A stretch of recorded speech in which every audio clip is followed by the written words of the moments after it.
Bienvenidas y bienvenidos a Ya lo dijo la Corte, el programa en el que analizamos los fallos emblemáticos, las sentencias más relevantes del Tribunal Constitucional de México. En esta ocasión vamos a platicar con nuestros invitados de la acción de inconstitucionalidad 54/2018. Se trata de una importante sentencia que nos va a permitir analizar, nos va a permitir entender el significado, el alcance de esa figura no exenta de polémica, pero muy relevante en el contexto de un Estado democrático, que es la objeción de conciencia, precisamente, y cómo se vincula, cómo se relaciona con algunas libertades básicas. Ya nos lo explicarán nuestros invitados. Para entender el alcance de esta importante sentencia, le doy la bienvenida al programa a Úrsula Hernández. Úrsula, bienvenida. Muchas gracias. Gracias por la invitación. Y gracias por estar aquí. Un gusto. Y también le doy la bienvenida a Luis Alberto Trejo. Luis Alberto, bienvenido, ya lo dijo la Corte. Muchas gracias por la invitación y un placer, como siempre, estar aquí con tu auditorio. El día de hoy tenemos una muy importante sentencia, muy interesante, que plantea uno de los problemas no actual, aunque está vigente y cada día con más fuerza, es algo que lleva muchísimos años, siglos, en la arena jurídica y política de la humanidad. La objeción de conciencia. Y por eso lo vamos a platicar precisamente. Oye, a ver, Luis Alberto, te planteo, es una acción de inconstitucionalidad, por tanto estamos hablando de eso que se denomina control abstracto. No tenemos un caso concreto de una persona física, de una persona jurídica como una empresa, una ONG. Cuéntanos cómo llega el caso a la Corte. ¿Quién lo plantea? ¿Qué plantea? Ok, bueno, tengamos como antecedente de esta norma, si me permiten remontarme algunos siglos atrás, siempre hemos hablado de los conflictos entre la conciencia y la ley. ¿Qué es lo que importa a qué norma tenemos que obedecer? ¿A los dictados de nuestra propia conciencia, a los dictados de la ley de las leyes positivas, de las leyes naturales? Es un tema complejo y como simple ejemplo para poder entender en qué nos estamos empapando, quiero remontarme a las tragedias griegas, a la mitología griega. Por ejemplo, Sófocles en toda esta serie de libros de Edipo hablaba en la tragedia de Antígona cómo Antígona, que era rey de Edipo, y aunque él ya no reinaba en Tebas, era su tío, sus dos hermanos se enfrascan en una pelea, obviamente por el poder. Los dos mueren en batalla. A uno de ellos le dan la sepultura como le ordenaba las normas divinas, como se acostumbraba en esa época. El otro, en cambio, al haber traicionado a su ciudad, fue condenado, digamos que, al ostracismo, a permanecer a la infamia. Entonces, él no tuvo esa sepultura. Antígona, que era hermana de ambos, ella se encontró es uno de los primeros ejemplos de la objeción de conciencia, ante un conflicto. ¿A quién le hago caso? ¿Al mandato del rey, que es la norma positiva, que es lo que rige al ser humano en este momento, o a los dictados de mi conciencia, que es seguir la ley divina? Ella le hizo caso a su conciencia, le dio sepultura como ordenaban los cánones a su hermano, y en represalia ella fue condenada a permanecer en una tumba y a morir, a ser enterrada viva. No sucede eso porque ella se ahorca antes de tiempo.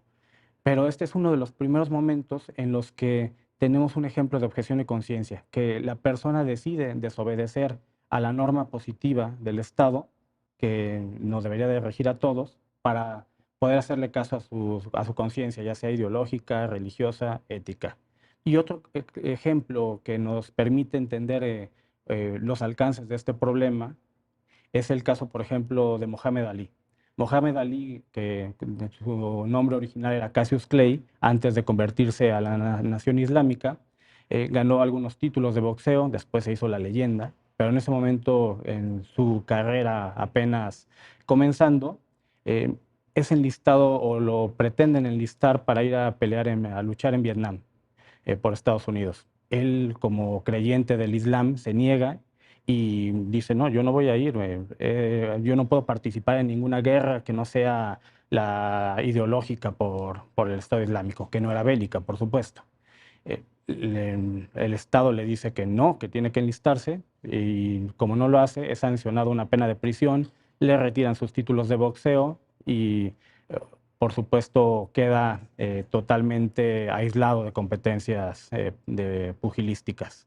Ya después de toda la trayectoria de medios de impugnación, llega el caso ante la Suprema Corte de Estados Unidos, y en una de las sentencias más icónicas del Tribunal Supremo, eh, reconocen que Mohamed Ali tenía un derecho de libertad religiosa y le devuelven sus títulos y le dan el carácter de objetor de conciencia. Teniendo esto en cuenta, ya remontándonos a nuestro contexto actual, en 2018 el Congreso de la Unión emite una norma, una adición al artículo 10 bis de la Ley General de Salud, y permite en determinados supuestos en materia sanitaria que los médicos, médicas, el personal de enfermería que considere que algún procedimiento médico pudiera atentar contra sus convicciones íntimas, religiosas o ideológicas o éticas, pueda negarse a prestar un servicio y no se le exente de prestar ese servicio y no sea sancionado por ello. Este artículo presentó a juicio en ese momento de la sociedad algunos problemas, fue criticado, se comenzaron a surgir dudas sobre si esta norma permitiría una discriminación, permitiría negar la atención a determinados supuestos médicos. Básicamente, aunque es un contexto muy amplio el que abarca la objeción de conciencia sanitaria, los principales puntos en los que lo vamos a ver es del personal médico y de enfermería que se niega a prestar un servicio de interrupción legal del embarazo o de recetar píldoras anticonceptivas o de emergencia, y ese tipo de mecanismos de planificación familiar. Son los principales casos. Y por supuesto el de las transfusiones sanguíneas, que también ya se ha ocupado este alto tribunal de atender esos casos.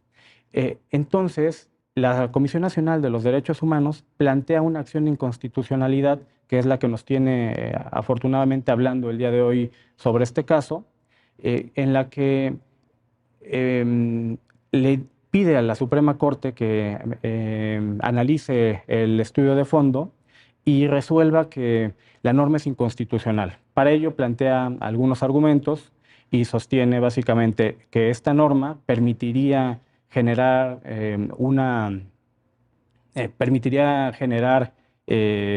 que se niegue la prestación del servicio, que las personas beneficiarias de los servicios de salud no pudieran completar su tratamiento médico, y sobre todo que las mujeres y las personas con capacidad de gestar no pudieran alcanzar su pretensión, en el caso de que así lo quisieran ellas, de interrumpir un embarazo. Estos son los principales puntos que la Comisión Nacional plantea, y la Corte lo toma en consideración y emite su sentencia. Correcto. Gracias, gracias Luis Alberto por esta introducción y por haber citado ese drama de Antígona que a muchos de nosotros nos marcó desde que estábamos estudiando la carrera, ¿no? Porque sintetiza muy bien el debate. Tú mismo lo planteabas entre la ley natural y el derecho positivo, que es en buena medida lo que también está reflejado en la sentencia. Gracias, Luis Alberto. Y ahora voy contigo, Úrsula Hernández. La forma de abordar el tema, de abordar el problema por parte de la sentencia de la Suprema Corte, toma como punto de partida el tema del Estado laico. Sí. Cuéntanos por qué. ¿Cómo es que la Corte metodológicamente se va aproximando a la temática de la objeción de conciencia? Úrsula, por favor. Porque en primer lugar se ve en la metodología la situación de ver si es un derecho humano derivado o un derecho humano autónomo, y estamos ante la posible colisión de dos derechos. El derecho a la salud, que la Comisión Nacional de los Derechos Humanos dice que se ve restringido, además de la violación a otros derechos. Entonces, para analizar estos puntos identificados, se ve en la Constitución que tradicionalmente tenemos un Estado laico, y Este Estado laico significa, entre otras cosas, la separación entre Estado e Iglesia. Pero no solo eso, también la protección a la libertad religiosa, a la libertad de creencias, a la libertad de conciencia, que además hubo una importante reforma al artículo 130 en el 2013, donde se amplió, porque antes era un poco la religión que se profesaba, lo que se protegía, y se amplió a un concepto muchísimo más amplio, donde es también la libertad de conciencia, ética, religiosa, ideológica y todas las convicciones. Entonces, este artículo 130, junto con el artículo 40, que el Estado mexicano se establece como una república democrática, representativa, laica, federal, y el artículo 24, que nos habla de la libertad de religión, libertad de conciencia y de convicciones ideológicas y éticas. Entonces, es importante la laicidad porque es finalmente la igualdad es lo que subyace, la pluralidad. Podría pensarse en un primer momento, y así se manejó por algunos como el laicismo, como si fuera anticlerical, como si fuera algo en contra pues de las religiones. Y no, la laicidad justamente protege todas las religiones, todas las creencias, incluso y de manera muy importante las no creencias, los no creyentes. Puede ser el ateísmo. Entonces, hay una libertad que antes no se veía en la Constitución a partir de esta reforma, sí, pero la Suprema Corte ya había hecho un trabajo de interpretación donde finalmente había interpretado convencionalmente este derecho, estas libertades, de manera que eran pues más amplias de las que aparentemente aparecían en la Constitución, pero fue reformada y ahora se entiende, incluso la libertad de conciencia es como el derecho más amplio, más acabado, que podemos pensar es el derecho de todas las personas a tener sus propias creencias, ideales, hacerlos, silenciarlos o manifestarlos, conducirse, tener actitudes de acuerdo con esas convicciones, y justo por tener esas conductas, esas actitudes, es cuando de repente puede haber un conflicto en su foro interno, que estamos hablando de un conflicto, una contradicción auténtica con su fuero interno de esas convicciones, con un deber jurídico, una obligación que ahí está, que generalmente es exigible. Oye, cuando dices que la libertad ideológica es más amplia, que se amplió incluso con esta Claro. modificación de 2013, etcétera, ya estamos ante un paradigma que va más allá de la creencia religiosa, ¿no? Claro. Es decir, esta relación con una entidad metafísica o con un libro sagrado, depende del enfoque de cada religión, etcétera. Pero aquí estamos frente a una pluralidad incluso de cosmovisiones, ¿no? Claro. De formas de vida. Claro. Y eso también es relevante, creo, en el contexto de la sentencia. ¿Estarías de acuerdo? Muy de acuerdo. La sentencia lo deja muy claro. Se me hace una sentencia brillante en ese sentido porque habla de esa pluralidad, de la cosmovisión, del derecho de todas las personas a ver el mundo diferente, del agnosticismo, del ateísmo y de las creencias religiosas. Todo eso se protege por la Constitución. Y hace mucho sentido la alusión que citabas al artículo 40 constitucional, porque tiene que ver con un modelo de Estado. Claro. Con un modelo de Estado que permite ese pluralismo, que cobija ese pluralismo. Y te lo digo porque, por ejemplo, me llama la atención en la sentencia una parte donde se refiere por la Suprema Corte que el Estado laico supone una posición neutralmente activa. Sí. Fíjate qué concepto, neutralmente activa como traducción práctica del concepto genérico, porque obviamente tanto en el 40 como en el 130 es un concepto genérico del Estado laico. Esto es maravilloso. Sí, neutralmente activa porque no va a adoptar el Estado ninguna religión como propia, ninguna iglesia como propia. En realidad son todas bienvenidas, ¿no? Entonces es un Estado laico por eso, pero es activo porque protege la libertad de religión, de conciencia de todos, de todas las personas. Tiene ese deber de protegerlo activamente. Muy bien, muchas gracias, Úrsula. Regreso contigo, Luis Alberto, para plantearte esto, que empata con este último comentario precisamente de Úrsula. El modelo del Estado, que también es una clave metodológica para entender el desarrollo argumentativo de la sentencia, dice la Corte, es un modelo de Estado garante y a la vez de Estado no interventor, o como opción de Estado no interventor. Hay ahí, digamos, como un debate en el curso de este tipo de discusiones.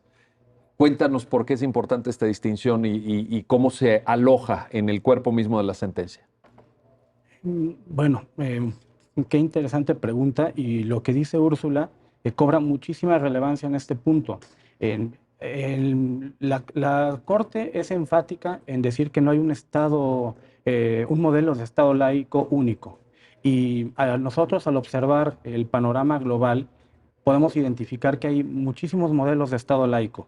Está, por ejemplo, el modelo francés de laicidad pura, en el que no se permite ningún símbolo religioso en la arena pública, al grado que también se ha llegado a discutir que las mujeres musulmanas no puedan usar la hijab, el burka, el velo islámico en espacios públicos, a un grado en el que pareciera estar en el extremo de no tener espacios públicos en la religión. Y por otro lado tenemos el Estado confesional, el Estado teocrático, que sobra decirlo, es modelos muy arcaicos en los que el gobernante prácticamente tiene la ley suprema de sus dioses y la ley del ser humano. O sea, la normatividad jurídica está tomada o inspirada en concepciones religiosas. Claro. Y en realidad los textos sagrados son también su constitución, por decirlo de alguna Claro, manera.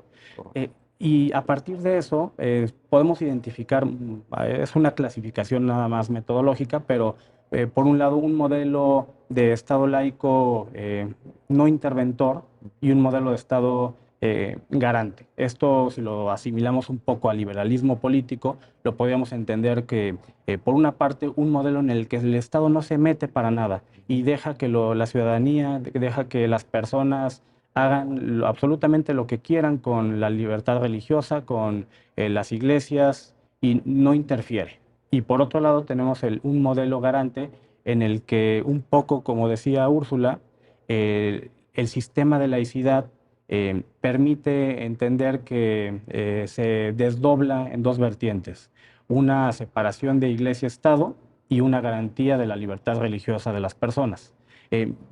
La Corte no se decanta por uno, los plasma común metodológicamente, y ubica nuestro modelo en un punto intermedio, en el que el modelo mexicano no es anticlerical, no pretende expulsar los símbolos religiosos del espacio público, se permite que haya de alguna manera culto público, hay permisos especiales, y el Estado no es beligerante en contra de la religión. Y por otro lado, si bien el Estado no va como en algunos otros modelos en los que existe, por ejemplo, en España se puede tachar una casilla en la declaración fiscal de impuestos para dar un porcentaje a la iglesia. En México no. México tiene esa separación iglesia-estado, pero pretende protegerla, que cada persona tenga su propia libertad religiosa y adopte la religión que quiera, que esto la Corte lo ha dicho muchas veces, que tiene dos dimensiones. Tienes un derecho a tener una religión y a profesarla, pero también a no tenerla. Es un derecho al agnosticismo, un derecho a ser ateo. Y eso me parece que en un Estado democrático es fundamental. Es fundamental, coincido. Bueno, vamos a hacer una pausa, no se vayan, regresamos enseguida para continuar en esta conversación con nuestros invitados sobre el alcance, el significado de la objeción de conciencia en el ordenamiento jurídico nacional a partir de esta sentencia. Acción de inconstitucionalidad 54/2018. Regresamos enseguida. Bueno, ya estamos de vuelta, ya estamos de regreso para continuar en esta conversación con nuestros invitados. Y ahora regreso contigo, Úrsula. Úrsula Hernández, te planteo el tema de la libertad religiosa. Tú misma ya apuntabas ese artículo 24 constitucional ampliado en la libertad ideológica de creencias, etcétera. El modelo de laicidad. ¿Qué facetas tiene la libertad religiosa? Y te lo pregunto, Úrsula, porque en el transcurso de la argumentación que presenta esta sentencia se citan incluso precedentes. No es la primera vez que se aborda la libertad religiosa. Y en esos precedentes va uno observando los perfiles, va uno observando que no es la libertad religiosa un solo bloque, sino que probablemente haya diversos ingredientes. Cuéntanos, por favor. Claro. Lo que pasa es que la libertad religiosa, cuando es realmente un acto privado, no hay es como también la libertad de conciencia, sobre todo, es muy claro, queda como extramuros del derecho, ¿no? O sea, el derecho no tiene por qué regular algo que es tan privado, pero cuando ya es público, cuando hay un culto, cuando ya hay una manifestación religiosa en la vida pública, entonces sí es muy importante que el derecho cuide que esto no sea en perjuicio de los derechos de otras personas, porque estamos hablando de un derecho que tiene como base el derecho a la igualdad, entonces la pluralidad, la cosmovisión de cada uno. Oye, y en ese sentido, Úrsula, podríamos hablar de una faceta interna. Sí. De la libertad religiosa y de una faceta externa. Exacto. ¿Y estaría esto identificándose en la propia jurisprudencia? Claro, claro. Y por ejemplo, ahí recoge la sentencia muy bien algunos precedentes donde, por ejemplo, un caso donde colegios de profesionales pues querían tener una postura religiosa y la Corte dice, bueno, es que estos colegios son de interés público también. Entonces, ante esa trascendencia del interés ya no pueden tener pues una postura política ni religiosa y tienen que ser respetuosos de la pluralidad, ¿no? O, por ejemplo, hay otro caso que relata la sentencia de una madre que pretende que su hijo en la escuela tenga una educación religiosa, que haya alguna materia. Qué debate, ¿verdad? Sí. Qué debate. Sí, pero en la escuela pública, ¿verdad? Sí, sí, sí. Pues eso rompe el modelo de laicidad. Claro, claro, porque pues la educación también en la Constitución está definida como educación laica. Sí. Justamente. Artículo 3º. Artículo 3º. Sí, sí, sí. Y entonces, ahí se le negó esa se negó también, se negó el amparo. Entonces, la Corte va tomando de varios casos donde se ha analizado ese conflicto, donde las personas quieren llevarlo un poco más allá, donde ya empieza a poder afectar a otros que tienen otra religión o no tienen una religión, o tienen unas convicciones, una libertad de conciencia que les lleva a un pensamiento distinto, ¿no? Y también recuerdo, Úrsula, está citado en la sentencia el caso que se produjo en el Estado de México, en Toluca, ¿te acuerdas? De un bando. Una persona estaba repartiendo unos panfletos y el bando municipal prohibía, digamos, hacer actividades proselitistas comerciales o no comerciales en la vía pública. Era un bando de Toluca que establecía la obligación de tener un permiso y una persona que estaba repartiendo como un cuadernillo que invitaba a un concierto de música sacra y también tenía alguna difusión de lo que, respecto de ideas religiosas que él predicaba. Entonces, ahí la Suprema Corte sí invalidó ese artículo del bando de Toluca porque estaba violando la libertad religiosa de esta persona de manifestarse en ese sentido. Sí. Bueno, pues ahí están los precedentes, creo yo, muy valiosos, porque nos guían, nos orientan precisamente. Luis Alberto, a ver, vamos entrando ya al meollo de la cuestión, a la parte fundamental de los conceptos que están en la sentencia. Tenemos, ya lo explicó Úrsula, una libertad de conciencia y esa libertad de conciencia tenemos que distinguirla, dice la Corte en el texto, de la objeción de conciencia. Cuéntanos un poquito estos conceptos, cómo se van relacionando, cómo se desarrollan en el marco de la sentencia. Claro que sí.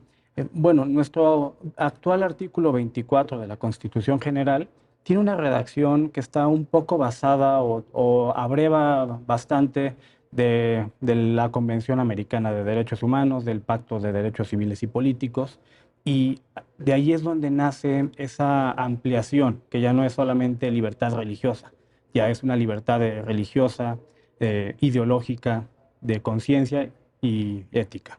En concreto, la libertad de conciencia es una especie de derechos que tienen las personas para poder regirse por sus propias convicciones personales, religiosas y éticas e ideológicas.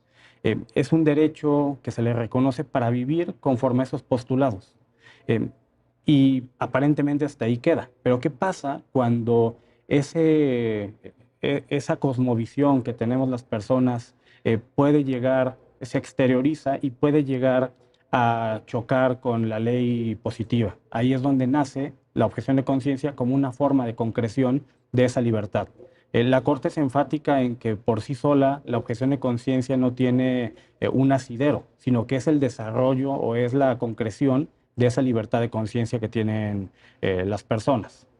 Y eso es lo que nos abre las puertas ya al choque entre la conciencia o el foro interno de las personas con el Estado, con los actos de autoridad, con las normas positivas. Y ahí es cuando existe el conflicto y uno se pregunta como persona, como la ciudadanía, el Estado, la autoridad, se pregunta a cuáles tenemos que hacer caso, cuál vale más. Y aquí es donde surge el conflicto, los conflictos entre la ley y la conciencia, y la finalidad de la objeción de conciencia es darle un cauce de solución. Oye, ¿es lo mismo objeción de conciencia que desobediencia civil? Esa es una pregunta fascinante. No, de hecho, en algunas líneas lo anuncia la sentencia, pero no es abundante porque no es el caso. Pero desde ya llevamos más de un siglo en el que se ha debatido esas ideas, precisamente esa pregunta, y lo que hemos tenido muchos ejemplos y lo que se ha concluido, en esto creo que sí hay un consenso, es que la desobediencia civil es algo muy distinto a la objeción de conciencia. La objeción de conciencia tiene que ser individual. Es el conflicto que tiene una persona con su foro interno y con una norma, mientras que la desobediencia civil es un movimiento político conjunto, asociado, en el que participan muchas personas. Es un movimiento, ya no es individual, es colectivo. La objeción de conciencia no pretende modificar el Estado, no pretende que se cambien las normas, sino que únicamente se le exente en ese preciso momento o en ese caso a una persona de cumplir con una obligación legal que tenía. Mientras que la desobediencia civil es una reacción popular que pretende modificar un sistema en el que es un paso antes o muchos de movimientos ya más fuertes. Pero es un movimiento social en el que ese grupo de personas dicen yo no voy a obedecer eso porque es injusto y pretenden cambiarlo a partir de esa presión política. Esos son a grandes rasgos las diferencias sustanciales. Oye, a ver, entonces nos acabas de explicar y yo creo que de manera muy clara, la diferencia, libertad de conciencia, objeción de conciencia, desobediencia civil. Si alguien preguntara, Luis Alberto, a partir de este criterio de la Suprema Corte, ¿cuál es el estatuto jurídico en México de la objeción de conciencia? ¿Podríamos pensar en que es un derecho, es una excepción a la regla general de cumplimiento de la ley, es un espacio que el individuo tiene para, digamos, guiarse a partir de sus propias creencias? ¿Qué es? ¿Qué es la objeción de conciencia? En términos de esta concepción jurídica, para saber qué lugar tiene en el ordenamiento jurídico mexicano. Ok, pregunta muy difícil, muy compleja. Es una figura peculiar, no es, la Corte no se ha atrevido a llamarla que es un derecho fundamental, lo ve como una concreción, como un paso obligado para poder darle efectividad y poder ejercer el derecho de libertad de conciencia, pero es, digamos, que forma parte del contenido de esa libertad de conciencia. Y ya traducido en palabras llanas, esto nos permite generar, llamémosle, por no decirlo un derecho fundamental, llamémosle un derecho a ser excepcionado de un deber jurídico o legal.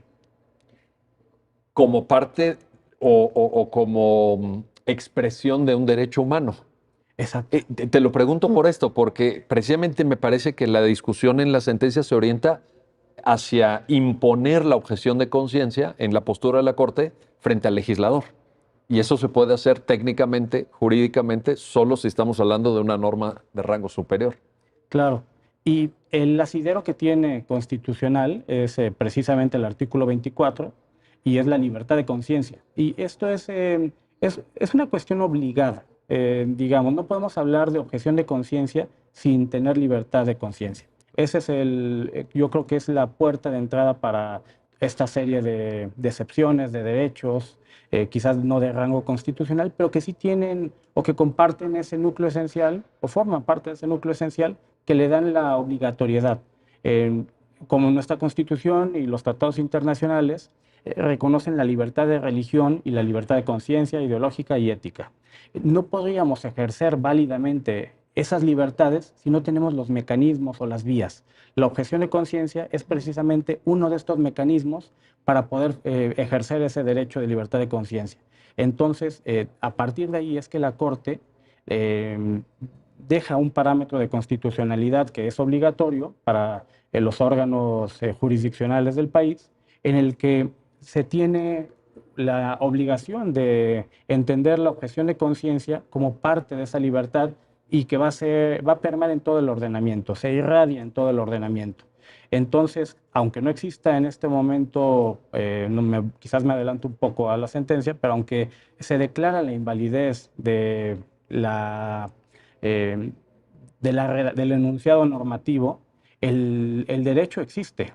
Y, ese derecho de libertad de conciencia existe en la Constitución y eso va a permitir que si un médico, una médica plantea ante un juez o un juzgado de distrito en un amparo o ante un juzgado local, siguiendo los cauces procesales, una inconformidad con motivo de que alguien o alguna institución no le impide no le permite ejercer esa objeción de conciencia, ahí tiene el derecho fundamental que deberá ser desarrollado y deberá ser interpretado ya en el caso concreto por la autoridad jurisdiccional.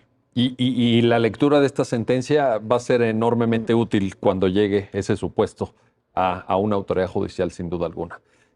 Úrsula, objeción de conciencia, pero en el ámbito de la salud. Esto plantea ciertas dificultades específicas. No estamos hablando de la objeción de conciencia en términos generales, porque en el ámbito sanitario se pueden dar los supuestos, Luis Alberto lo mencionaba, pues de la interrupción legal del embarazo, de la píldora anticonceptiva, de la píldora de emergencia, vaya, de un conjunto de casos en donde los profesionales de la medicina, que también por el carácter de derecho fundamental que esto pudiera tener con universalidad, pues están protegidos, pero pues del otro lado están los usuarios. Claro. Están los usuarios de un sistema de salud que tienen un derecho humano a la salud.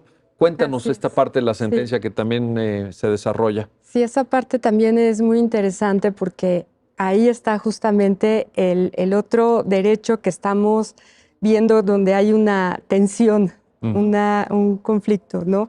Aunque la Comisión Nacional de los Derechos Humanos dice que hay una restricción, en realidad me parece que la sentencia interpreta muy bien que lo que realmente hay de toda esta argumentación y de lo que se puede apreciar de la norma impugnada es una tensión con el derecho a la salud, a los beneficiarios de ese derecho.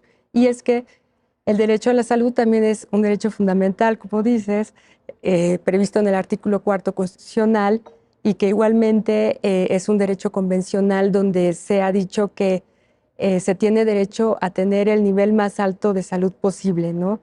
Entonces hay, por ejemplo, el Pacto Internacional de Derechos Económicos, Sociales, Culturales, que establece obligaciones para los estados en el sentido de que, bueno, puede ser que de pronto no haya el recurso económico para hacer ciertas cosas, pero de manera inmediata estos servicios no deben ser discriminatorios y deben ser lo mejor posible de calidad y tiene, es el derecho a tener pues, establecimientos que sean accesibles, que sean de calidad, que vayan de acuerdo también, a veces este es un tema con la cultura, que sean aceptables culturalmente. Culturalmente apropiados, específicos, ¿verdad? Exacto. Sí. Oye, pero por ejemplo, ahí se me ocurre, te lo planteo, Úrsula, y si de repente una parte importante del personal de un establecimiento sanitario propone una objeción de conciencia.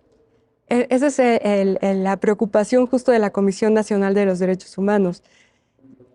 Alega, bueno, es que tiene que haber tiene que prever el Estado que haya suficientes médicos y personal de enfermería que sea no objetor de conciencia.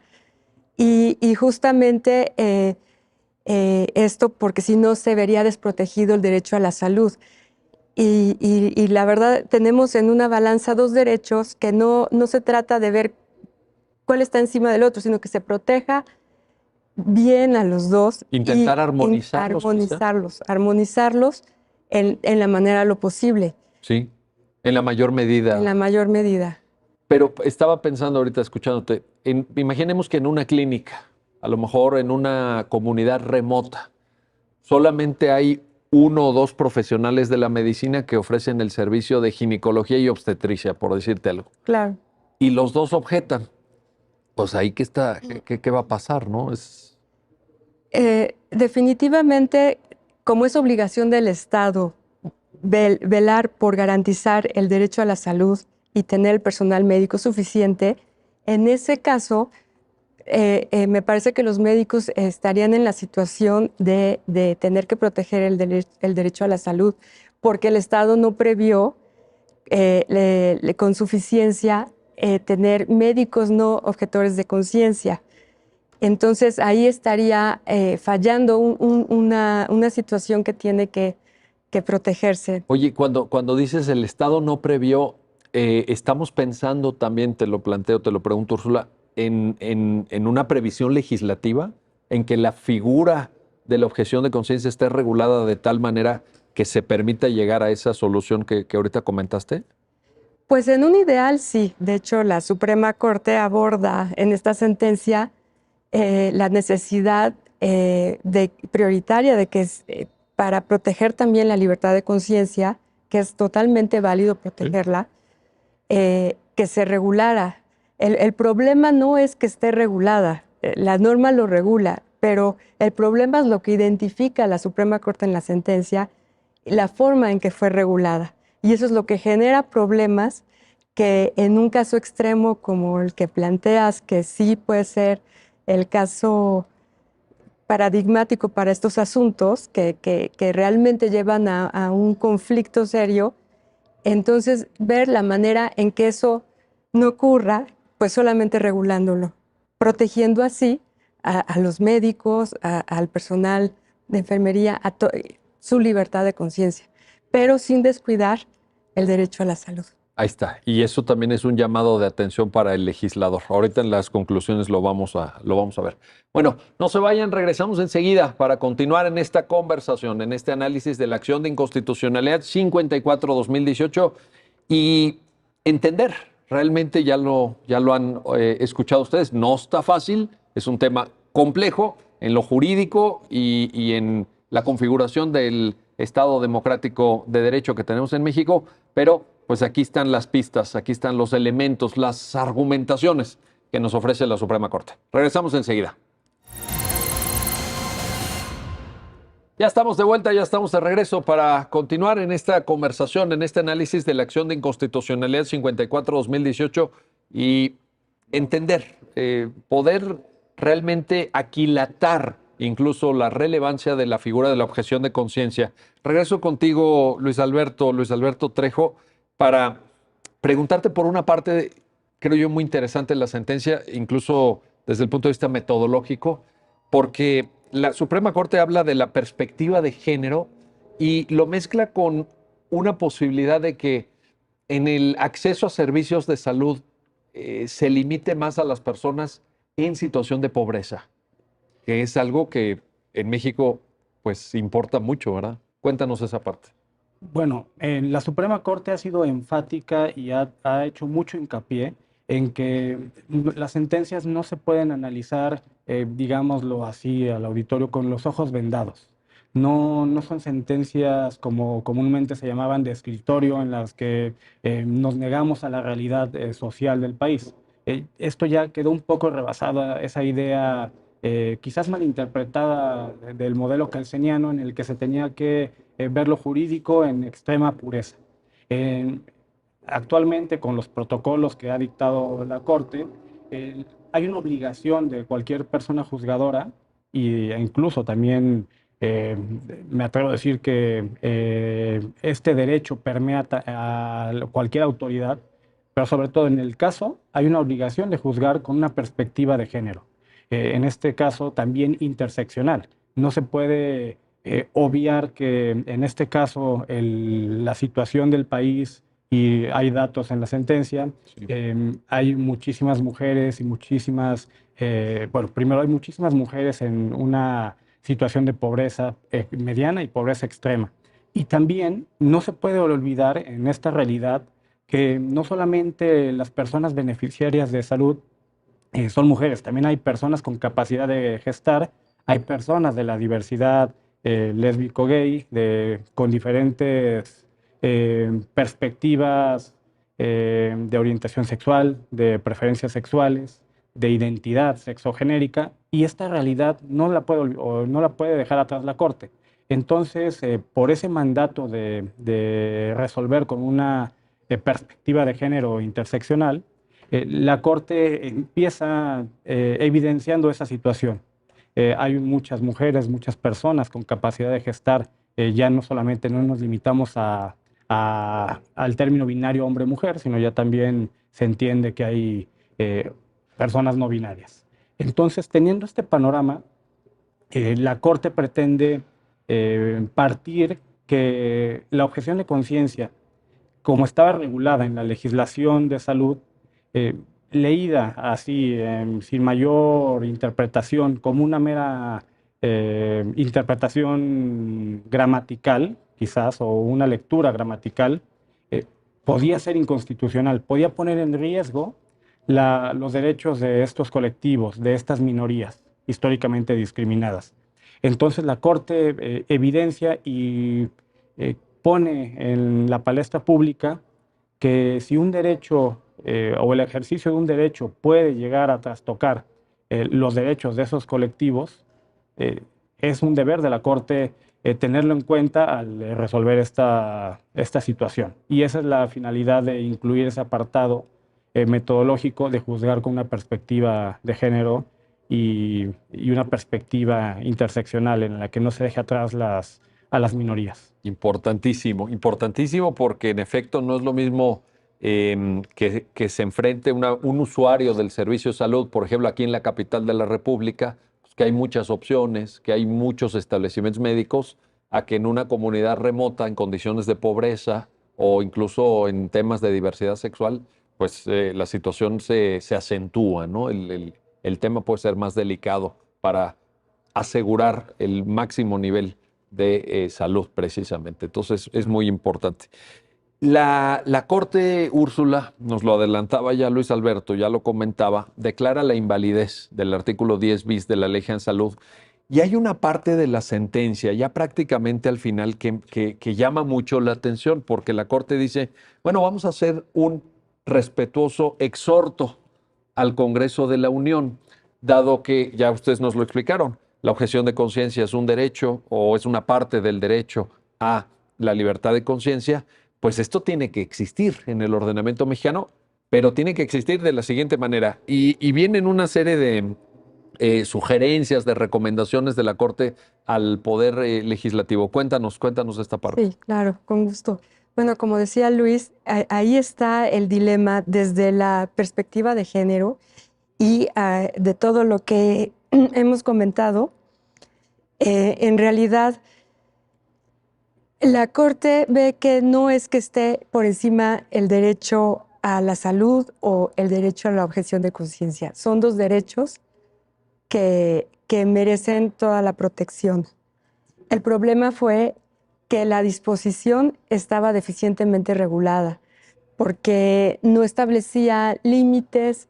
De hecho, usa una expresión que me parece muy atinada en el sentido de poder visualizar cuál es el riesgo en la realidad, como si fuera una patente de corso, en el sentido de que en cualquier caso un médico o el personal de enfermería podría objetar y entonces no dar el servicio de salud. Y si bien se establecen dos supuestos de excepción, que corra peligro la vida o un caso de urgencia, la verdad es que hay infinidad de supuestos posibles, ¿no? Y entonces ahí viene el exhorto al Congreso, porque la Corte reconoce que la objeción de conciencia pues también es muy importante. Bueno, los dos son derechos importantísimos. Entonces no quiere expulsar la norma sin más. Vaya, al final deciden expulsar la norma porque hubo ese dilema de hacer una interpretación conforme, que también era una excelente opción, pero si finalmente una mayoría decide, mejor expulsemos la norma porque es un riesgo enorme. ¿Pero por qué la querían dejar? Pues por proteger el derecho a la libertad de conciencia. Y de ahí viene el exhorto al Congreso. Es importante, es vital que también se regule esto, porque existe en el mundo real, porque o sea, los médicos, el personal de enfermería va a seguir con sus convicciones, con su conciencia, lógicamente, y van a tratar de actuar conforme a esas convicciones. Es lo natural.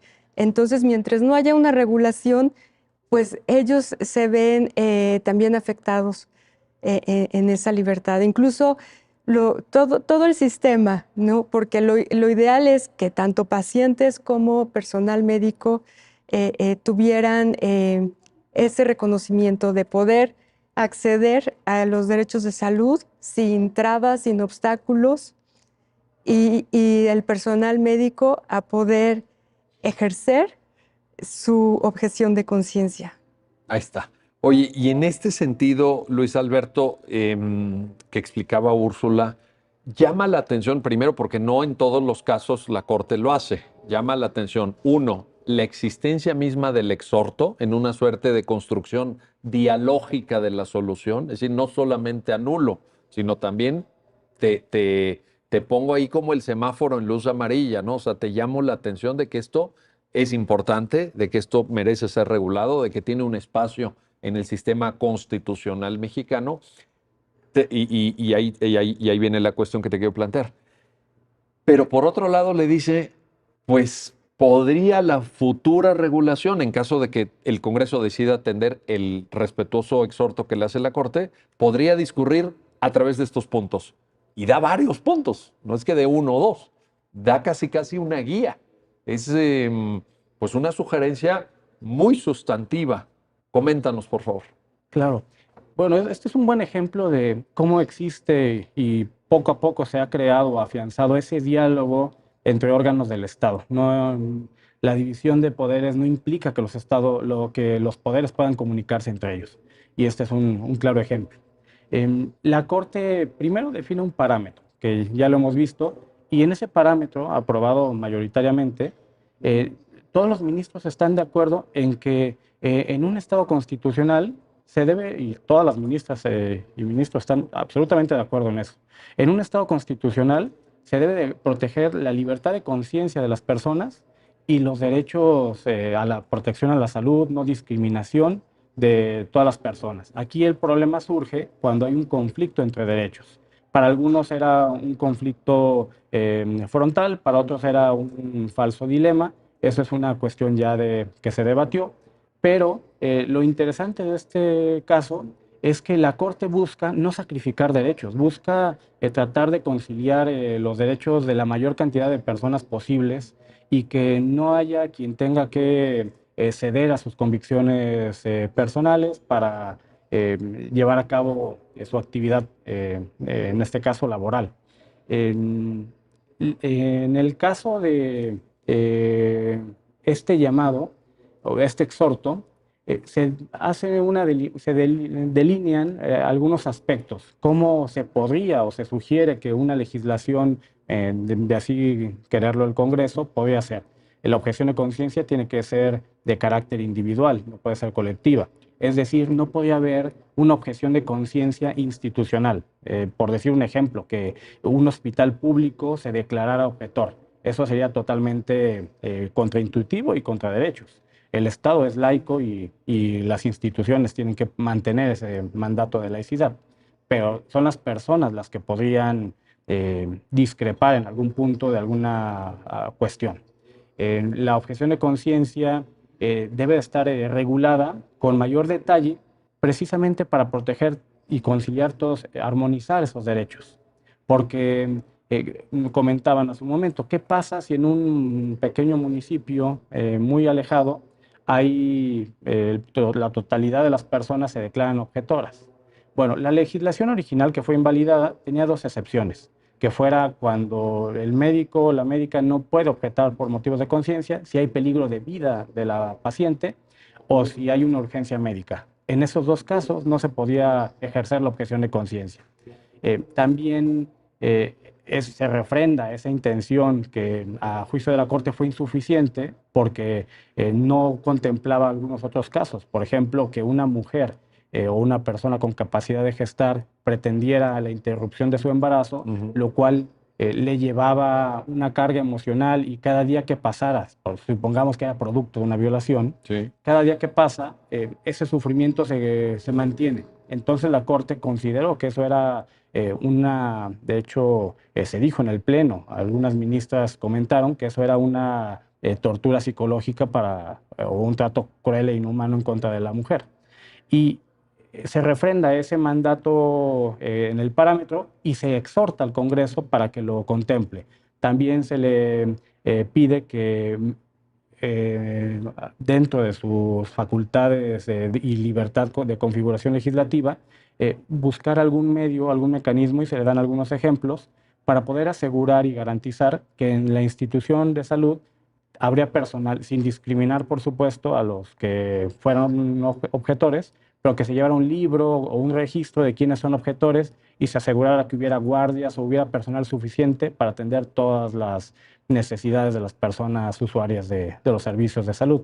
También se le pide al Congreso que busque una fórmula en la que garantice que, porque al final la carga no es del personal médico, sino del Estado, que si por algún motivo no existe el personal de salud, como es una obligación del Estado, traslade a la paciente, ya sea esto ya es mi interpretación de la sentencia, la lleve en helicóptero, en los medios más expeditos, sin que le cueste un solo peso a estas personas y se la atienda de inmediato, sin demora.